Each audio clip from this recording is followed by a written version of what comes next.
Yo, what's up, everybody? We got another chapter of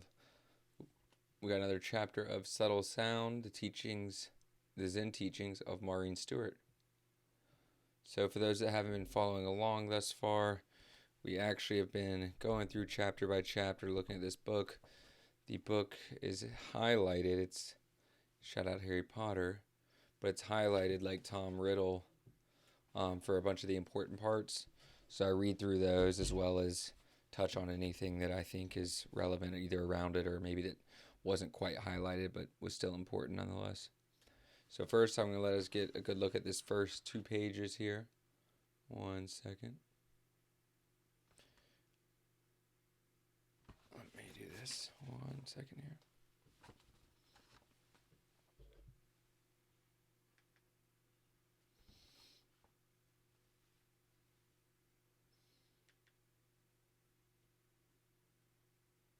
Now what I would like to do is, the reason I try and do this is because if you want to pause at any point in that, if you want to pause at any point, I want you to have the opportunity to do so.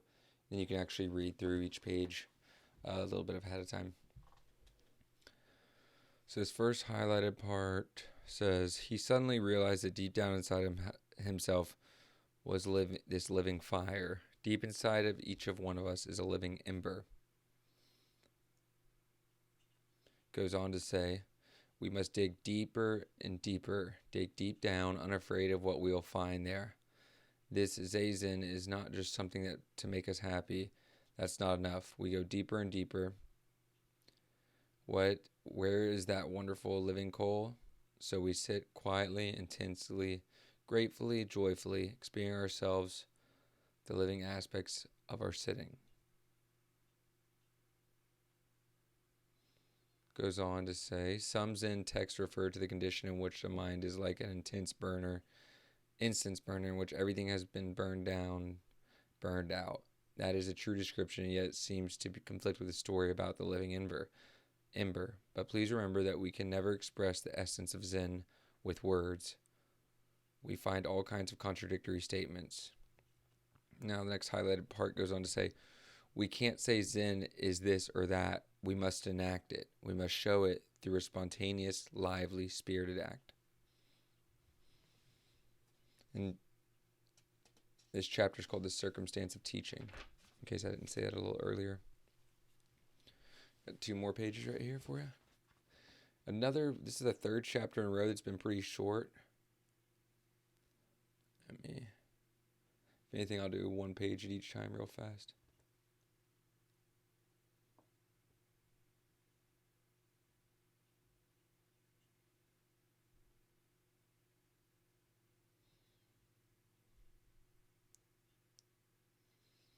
Excuse me.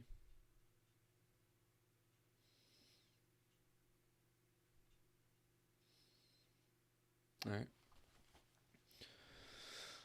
So it goes on. The next highlight part says, everything is our teacher and is reminding of us of the teachings.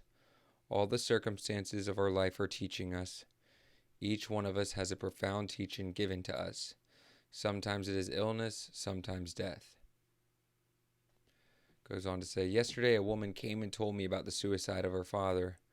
It was a terrible shock. She had made every effort to make him well, had engaged the finest doctors, the best psychiatrists in the country, the best medicine, the most renowned hospitals, everything. So why did he kill himself?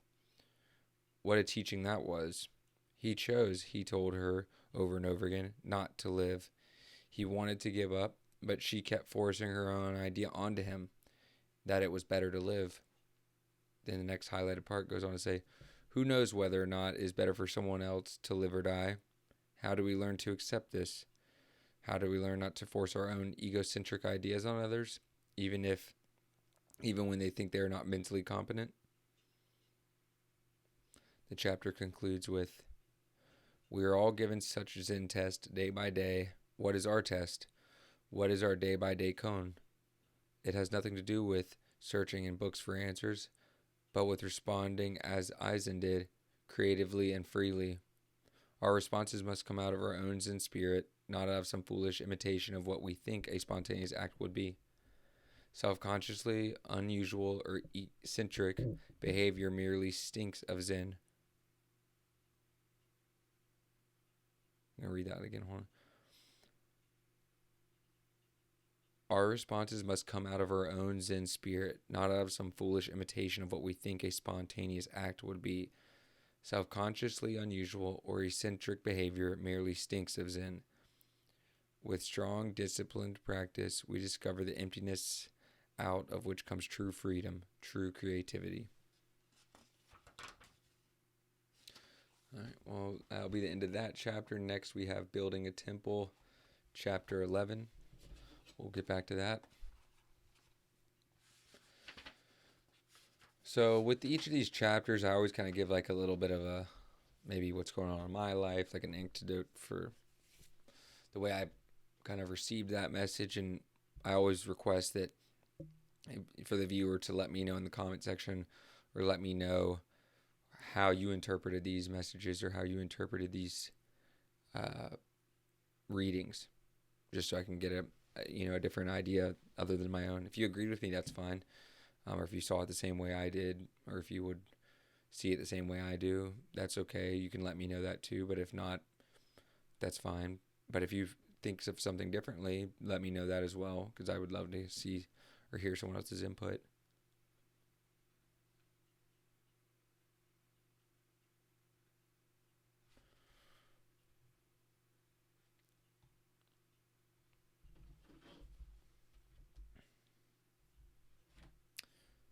Yeah. As far as this whole thing, we can't really know what Zen is. We have to just like teach it, or we can't teach it. We have to enact it. Like we have to live it. And it reminds me a little bit of Malcolm X. I know I mentioned that. I've mentioned in a few other chapters of this book. And I know I've been mentioning it a little bit more here and there throughout this month as we kind of approach Black Future Month coming up in February. And for me, I think that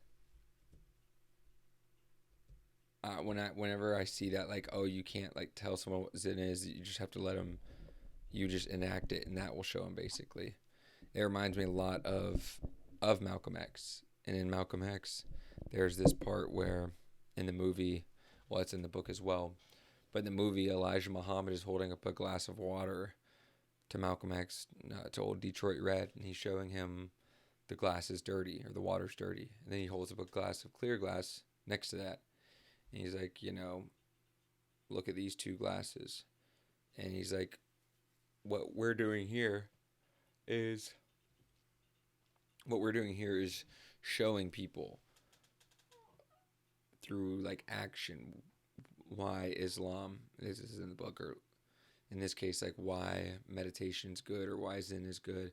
You have to just show them through your actions. And what Elijah Muhammad goes on to say, to tell Malcolm X in the book, is that just by letting your glass be clear and letting the other glass be dirty, saying like, hey, these are people that have found Islam, or these are the people that have found Zen. It's just clear water. And these are the people who haven't found Islam, or these are the people who haven't found Zen, and it's just dirty water.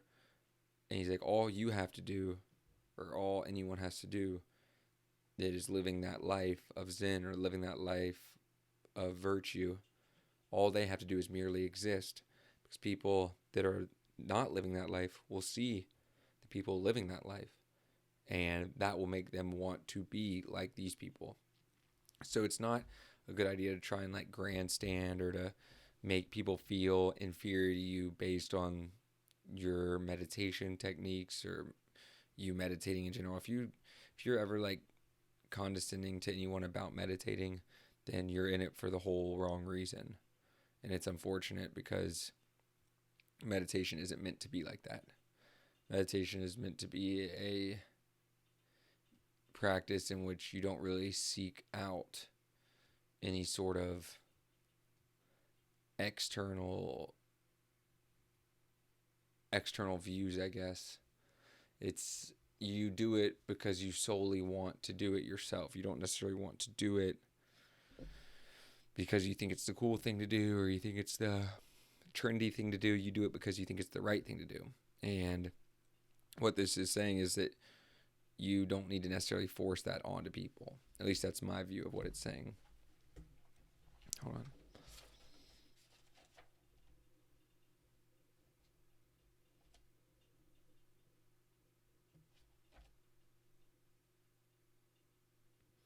Everything is our teacher and is reminding us of the teachings. All the circumstances of life are teaching us. And it goes on to say, each one of us has a profound teaching given to us. Sometimes it is illness, sometimes it is death. And that's something I've kind of started to develop myself through my time at practicing meditation.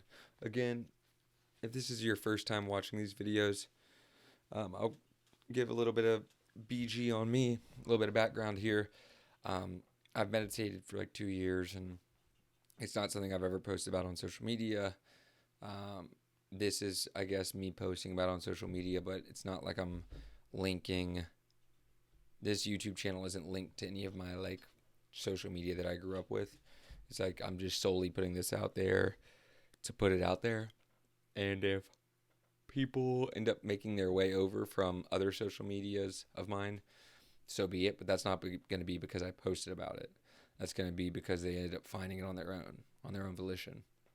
And so, yeah, I for those 2 years never spoke about it. I can count on one hand how many people I've told that I meditate to. And the reason I do that, or I guess the reason I keep it to myself, is because something feels incredibly disingenuous about like kind of being braggadocious about your meditating. And to me, that's just not what it's about. But in this chapter where it just said like, everything in life is our teachings, I see that being the case a lot. I see the ability to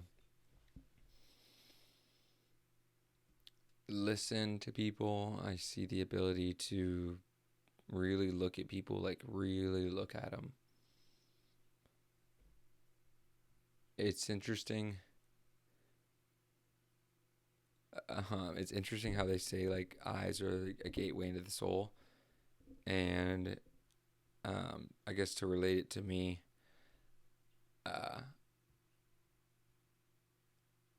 it's like an old girlfriend of mine. I've mentioned her a few times, but I guess this is just one of those like situations where it's like dealing with adversity that I dealt with or dealing with like a hardship that I think a lot of people can relate to, like losing a significant other that you didn't want to lose.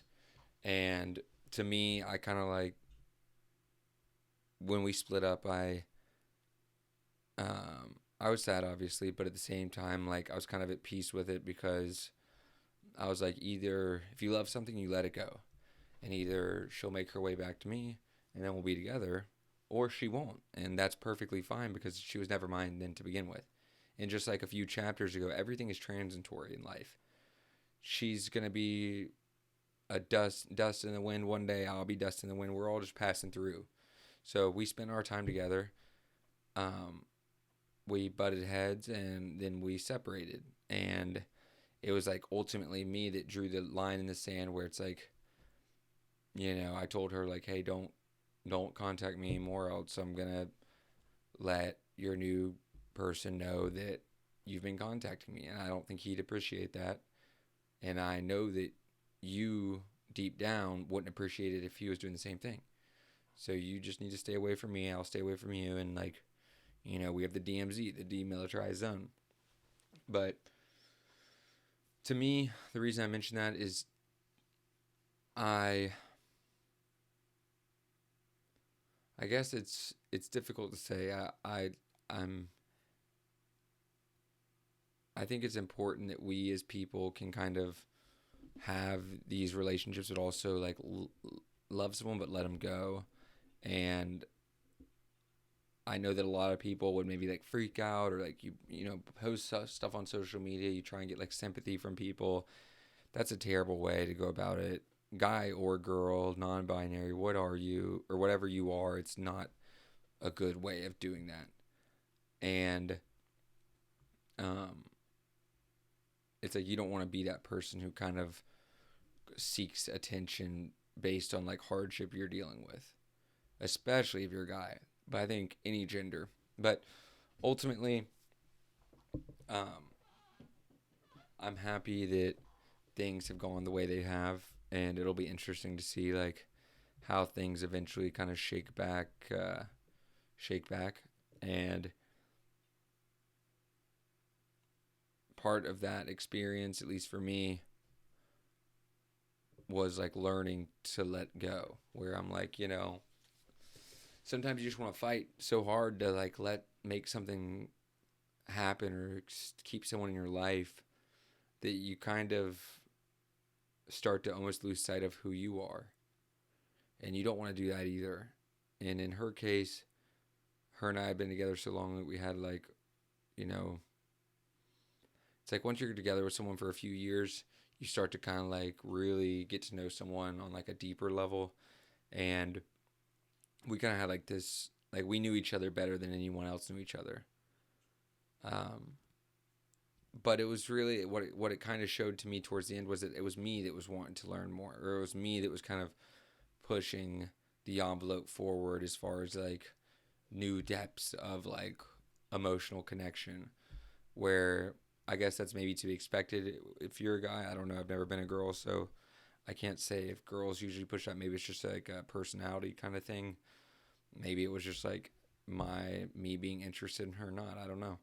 But what I do know is that I can be happy knowing I tried my hardest there at the end. I did make some mistakes along the way that I wish I could have done differently, but ultimately that's all part of this experience. That's why I'm here right now, and I'm grateful. Even though I made mistakes, I'm grateful that I made them. Would I make them again? No. If I don't end up with her again, will I make them with my ex-girlfriend? No. Will I have taken the lessons I learned in that relationship and apply them to my next one? Yes. The same way I took the relationship lessons I learned from previous relationships and brought them forward to that one. And now it's like I have all these experiences, all these things. Like I'm like, oh, turn left there. Oh, go jump there. Oh, it's like, don't do this. Do more of that. Appreciate the little things. All these like things. So it's like the next one will be the one. And I'm happy for that. And so I guess what I'm trying to say in a long-winded way here, as I normally do, is that even if it's good or bad, positive or negative, it's all good for you. There is no such thing as good and bad. There is no such thing as positive and negative. It's all just the experience, and the experience, just pay attention to it. Life's all about the details, and some of the details could use your help. And it's important to just keep in mind, there's no such thing as good and bad. Oh, it's raining today. It's so bad. Well, the plants that needed water before they died, they would say it's good. Oh, it's going to be cold today. I wish it wasn't going to be cold today. I don't like that. It's like, well, there's, reasons why it's good for the planet to be cool on some days. So, it's, I guess, a matter of perspective. But what I'll say and what I'll end this with is try to keep a perspective that's as open-minded as possible, and don't let things really bother you when they're trivial, when they won't matter tomorrow, they don't matter today. Show compassion, show people that you love and that you care about them, especially the people closest to you, but carry that forward into every interaction you have with everyone. And that's really important. So I'll leave you with that. Love y'all. You got compassion coming from your boy by the truckload. But anyway, thank you for being here today. Thank you for hanging out with me on January 6th. Thank you for spending some time with me on this beautiful Friday. I hope you all have a great weekend. We'll be here tomorrow for another day. We'll have another subtle sound. Chapter 10 coming up. Chapter 11, building a temple. That's what we're doing. We're building a temple. Building lots of temples. Let's go. Anyway, take care. Stay safe. Have a great Friday. Love you all. Peace out.